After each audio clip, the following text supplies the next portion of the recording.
మేడారం జాతరకు కూడా మహిళలకు ఉచిత ప్రయాణం అందించడం అనేది సాహసోపేతమైన నిర్ణయమని మంత్రి పొన్నం అన్నారు. సిద్దిపేట జిల్లా హుస్నాబాద్ బస్టాండ్ను మంత్రి పొన్నం ప్రభాకర్ ఆకస్మికంగా తనిఖీ చేశారు. ఈ సందర్భంగా రోజువారీ ప్రయాణికులతో పాటు మేడారం వెళ్తున్న ప్రయాణికులతో కాసేపు మాట్లాడారు. ప్రయాణికులు ఆర్టీసీ ఉద్యోగులతో మాట్లాడి సంస్థ నుండి అందుతున్న సౌకర్యాలపై అడిగి తెలుసుకున్నారు. మేడారానికి ప్రత్యేక బస్సులు నడుపుతున్న ఆర్టీసీ డ్రైవర్లు, కండక్టర్లకు దాతలు అందిస్తున్న అల్పాహారాన్ని పంపిణీ చేశారు.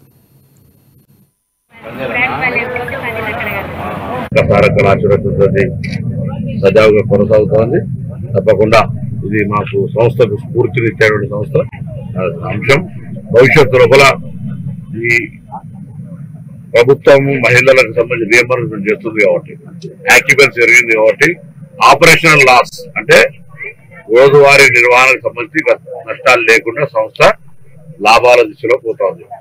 పాత బకాయిలు, పాతగా ఉన్నటువంటి బ్యాంకు లోన్లు తప్ప సంస్థ నిర్వహణకు సంబంధించి యథావిధిగా జీతాలు 1వ తారీఖు ఇవ్వడం కావచ్చు. టీఆర్సీ మీద ఒకటి వాళ్ళ ఆవేదన ఉంది. దాన్ని కూడా ప్రభుత్వం